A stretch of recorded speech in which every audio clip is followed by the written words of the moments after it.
রূপা আমন ধানে মাজরা পোকা একটি কমন পোকা এবং এটা অনেক সময় বেশি আক্রমণ হয়ে থাকে। মাজরা পোকা দমনের কার্যকর পদ্ধতিটি হচ্ছে ডালপালা পুঁতে পাখি বসার ব্যবস্থা করে দিতে হবে, যাতে মাজরা পোকার মদ খেয়ে ফেলতে পারে।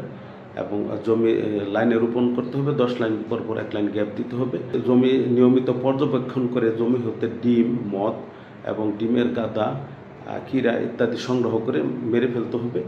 জমিতে যদি মদের সংখ্যা বেশি হয় তাহলে জমি থেকে 200 থেকে 300 মিটার দূরে সন্ধ্যার সময় আলোক ফাঁদে যদি মাজরা পোকার মদ আসে সেই মদগুলো মেরে ফেলতে হবে এবং অন্যান্য পোকার উপস্থিতি জেনে সেই অনুযায়ী ব্যবস্থা নিতে হবে। জমিতে যদি 10 ভাগ মরা ডিক এবং 5 ভাগ সাদা শীষ থাকে তাহলে সর্বশেষ ব্যবস্থা হিসেবে সঠিক কীটনাশক যেমন ক্লোরান্টালিকুল এবং থাইমোথোক্সাম গ্রুপের সংমিশ্রণে ভিত্তাকু বা এই জাতীয় ওষুধ অথবা ফিপ্রোনিল গ্রুপের ওষুধ, নামি দামি ব্র্যান্ডের কোম্পানির ওষুধ সঠিক মাত্রায় সঠিক সময় সঠিক নিয়মে প্রয়োগ করতে হবে।